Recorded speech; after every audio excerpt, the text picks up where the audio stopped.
The FAA says flight reductions at 40 U.S. airports will stay at 6% instead of rising to 10% by the end of the week. This is because more air traffic controllers are returning to work as the government reopens. The agency's safety team says there's been a rapid decline in controller callouts.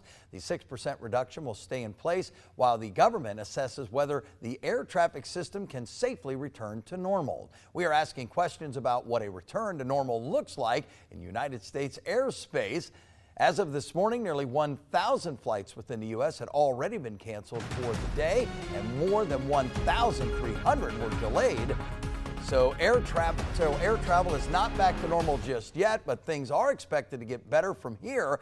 A good sign is a busy holiday travel weekend is now just right around the corner. I'm joined now by Dr. Darryl Smith, a retired U.S. Air Force pilot and a professor of management at Cedarville University. Thank you so much for joining us this afternoon. Now, we do know the government is reopening. Flights will not immediately go back to normal. Predictions say that flights may be back up to full capacity by this weekend. So what's happening between now and then to get them to that full capacity?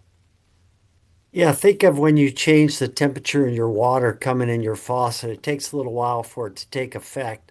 A lot of these airlines had canceled flights, and now it's going to take a while to rebook them and get them going again.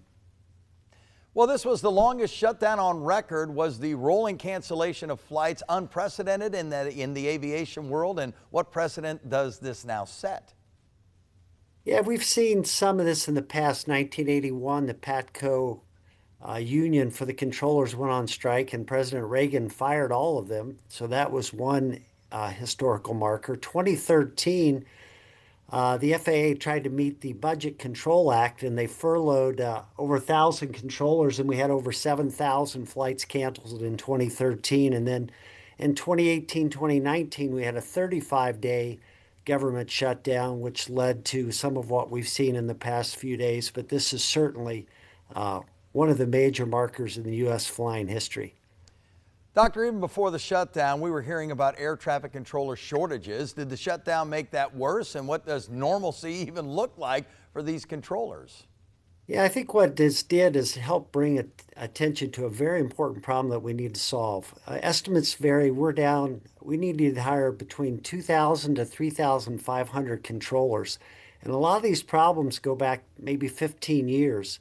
The Obama administration changed some of the hiring practices, throwing out some of the tests that had been used. In fact, there was a class action lawsuit filed by many people who'd passed the previous test, but they fell victim to apparently some DEI policies, and some of that seems to have occurred under the Biden administration. So we're trying to play catch up now from 10 to 15 years of neglect in hiring good qualified air traffic controllers. And it's a very challenging job, and it's something that we did not stay in front of, and now playing catch up is very difficult. Well, the big worry on everyone's mind was leading up to the Thanksgiving Day weekend and all the travel that goes along with that. What do you anticipate being the biggest headache during the holiday travel season now? Yeah, we need to pray really hard for good weather over the Thanksgiving weekend. There's three major peaks in the United States in flying. There's the summer period, Thanksgiving, and Christmas. Summer, of course, we can spread it out over June, July, and August for the vacation season. Christmas, we even have some flexibility because people maybe fly out a week before Christmas, and then they might fly back sometime between Christmas and New Year's.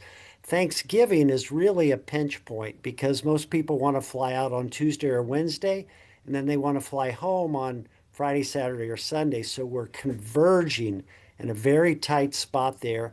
I think the controllers will be out on top of their game by then. My concern is weather could throw a wrench into things. Dr. Darryl Smith, a retired U.S. Air Force pilot and professor of management at Cedarville University, we so much appreciate your time this afternoon.